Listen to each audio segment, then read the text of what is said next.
दोस्तों, पतंजलि एक ऐसा ब्रांड है जिसके बारे में आज पूरी दुनिया जानती है। आप भी इसके सक्सेस फैक्टर्स जानकर अपने बिजनेस को बेहतर बना सकते हैं या अपने नए ब्रांड को सक्सेसफुल बना सकते हैं। बाबा रामदेव और आचार्य बालकृष्ण ने मिलकर आयुर्वेद ही नहीं बल्कि एफएमसीजी इंडस्ट्री को भी एक नई दिशा दी। 2006 में जिस कंपनी की शुरुआत हुई उसने 2015-16 में खुद को 5000 करोड़ के टर्नओवर वाली कंपनी में तब्दील कर दिया। इसकी बड़ी वजह है भारत की इकोनॉमी के चौथे सबसे बड़े फास्ट मूविंग कंज्यूमर गुड्स यानी एफएमसीजी मार्केट को चुनना। ईमानदारी और कड़ी मेहनत को बाबा रामदेव और आचार्य बालकृष्ण इस कामयाबी का श्रेय देते हैं।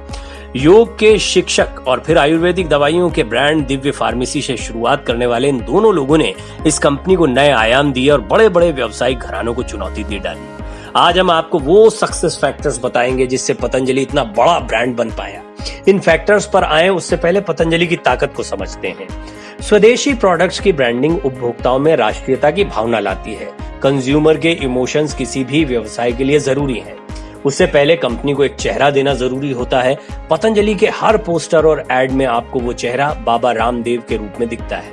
किसी भी उद्योग में ब्रांड तो सब जानते हैं लेकिन कोई चेहरा नहीं, जबकि पतंजलि के पास वो चेहरा है।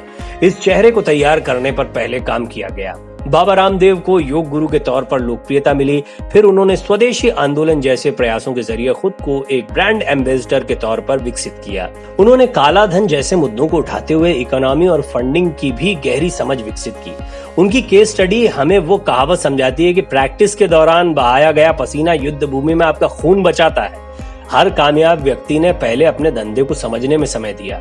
उन्होंने पहले विदेशी ब्रांड्स का बहिष्कार कर अपनी एक छवि बनाई और फिर स्वदेशी ब्रांड के साथ वही प्रोडक्ट्स लॉन्च किए जो कई बड़े ब्रांड्स बना रहे थे।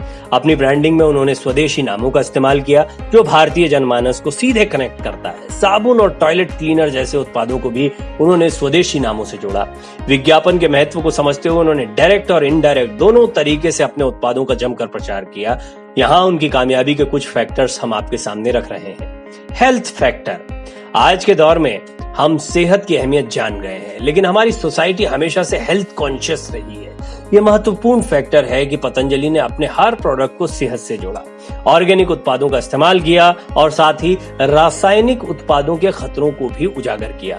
बाबा रामदेव ने जब अपने ब्रांड पतंजलि को लॉन्च किया तब भी वो इस जरूरत को समझते रहे और अपने प्रोडक्ट्स को सीधे हेल्थ से जोड़ा। यही वजह रही कि भारतीय कंज्यूमर ने पतंजलि के प्रोडक्ट्स को हाथों हाथ ले लिया, क्योंकि उन्हें मालूम है कि ये प्रोडक्ट्स उनकी सेहत के लिए अच्छे हैं। स्वदेशी फैक्टर। महात्मा गांधी का स्वदेशी आंदोलन आज भी कारगर है। अब कोई देश सीधे आप पर कब्जा नहीं करता, वो बिजनेस में आपके बाजार को कब्जाता है। बाबा रामदेव और आचार्य बालकृष्ण ने इस फैक्टर को बखूबी समझा और मल्टीनेशनल कंपनीज के खिलाफ माहौल बनाया और अपने ब्रांड को लॉन्च किया। लोगों की भावनाएं स्वदेशी ब्रांड के साथ जुड़ी। हमेशा याद रखिए, कंज्यूमर भी अपने देश से उतना ही प्यार करता है जितना कोई देशभक्त। हमेशा देश का नाम उसे कनेक्ट करता है और यही वजह है कि पतंजलि ने स्वदेशी के आंदोलन को अपने प्रोडक्ट्स के साथ और अपने ब्रांड के साथ जोड़ने में कामयाबी हासिल की। Quality factor. विदेशी माल क्वालिटी का होता है, इस सोच को तोड़ना जरूरी था। इसलिए पतंजलि ने अपने सभी उत्पादों को शुद्धता और सेहत से जोड़ा। उन्होंने अपने प्रोडक्ट्स के इंग्रेडिएंट्स को भारतीय भाषा में स्पष्टता से लिखा। लोगों को इन उत्पादों के फायदों के बारे में जागरूक किया। पतंजलि के प्रोडक्ट्स क्वालिटी में बेहतर होते हैं, ये बात लोगों के बीच पहुंचना जरूरी थी। इससे पहले भारतीय ब्रांड्स को लेकर लोगों की सोच भी सस्ता है लेकिन अच्छा नहीं टाइप्स थी। वहीं पतंजलि ने सस्ता है पर अच्छा है के भाव को पैदा करने में कामयाबी हासिल कर ली।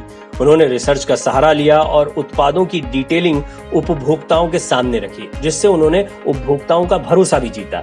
Advertisement factor. जंगल में मोर नाचा किसने देखा है, ये कहावत बहुत प्रचलित है और पतंजलि ग्रुप को ये पता था कि आपका अच्छा काम लोगों को पता भी चलना चाहिए। उन्होंने अपने प्रॉफिट का बड़ा हिस्सा विज्ञापनों में लगाया। अपनी आध्यात्मिक छवि के साथ उन्होंने कई आध्यात्मिक चैनल्स को या तो खरीद लिया या उनमें बड़े शेयर होल्डर बने। इसी तरह न्यूज चैनल्स में भी उन्होंने इन्वेस्ट किया। बड़े ब्रांड्स में उनके इन्वेस्टमेंट ने उनके प्रयासों की सकारात्मक छवि सामने रखने में बहुत मदद की। इसके अलावा परोक्ष रूप से भी उन्होंने विज्ञापनों में काफी फंडिंग की। Distribution factor. उत्पाद अच्छा है लेकिन उसकी उपलब्धता नहीं है तो कामयाबी नहीं मिलेगी। आज किराने की दुकानों पर भी पतंजलि के उत्पाद आसानी से उपलब्ध हैं। ये डिस्ट्रीब्यूशन नेटवर्क आसानी से नहीं बनता है। पहले फ्रेंचाइजी मॉडल पर जाकर पतंजलि ने अपने उत्पाद बेचे, विज्ञापन रणनीति से लोकप्रियता हासिल की और फिर दुकानदारों ने खुद उत्पाद के लिए कंपनी से संपर्क करना शुरू कर दिया। आज पतंजलि उत्पाद पूरे बाजार में छाया हुआ है। Variety factor. पतंजलि बेशक योग आयुर्वेद से अपनी छवि बनाने में कामयाब हुई, लेकिन उन्होंने दाल, चावल, साबुन जैसे उत्पादों में भी पहचान बनाई। आप किसी एक प्रोडक्ट से जुड़े रहते हैं तो ग्रोथ लिमिटेड होती है, लेकिन यदि आप वैरायटी ऑफ प्रोडक्ट्स के साथ आगे बढ़ते हैं लेकिन धीरे धीरे, तो आपकी सफलता की संभावना बढ़ जाती है। पतंजलि ने आयुर्वेद के अलावा भी अपनी ब्रांडिंग के साथ मार्केट में एफएमसीजी के लगभग सारे प्रोडक्ट्स उतारे। यूं तो कुछ अहम फैक्टर्स में पतंजलि ब्रांड को समेटा नहीं जा सकता, लेकिन छोटी शुरुआत की बड़ी कामयाबी के लिए इन अहम सीढ़ियों को याद रखना जरूरी है। आप भी चाहें तो इनमें से कुछ फैक्टर्स पर अपने ब्रांड के लिए काम कर सकते हैं। याद रखिए, सक्सेस स्टोरीज सिर्फ प्रभावित करने के लिए नहीं होती, सीखने के लिए होती हैं। हमने इसलिए आपके सामने पतंजलि की कहानी के बजाय उसके सक्सेस फैक्टर्स को रखा है। उम्मीद है आपको ये जानकारियां काम की लगी होंगी। चैनल पर नए हैं तो सब्सक्राइब करें, दोस्तों तक ये काम की जानकारी जरूर पहुंचाएं और ऐसे ही अगले बेहतरीन वीडियो को सबसे पहले देखने के लिए बेल आइकन दबाना ना भूलें। बेस्ट ऑफ लक दोस्तों। हमें उम्मीद है आपको हमारा कंटेंट पसंद आता है। अपने सुझाव जरूर हमसे साझा करें और चैनल को लाइक और सब्सक्राइब करना न भूलें। साथ ही साथ अपने मित्रों से भी इन वीडियोस को साझा करें।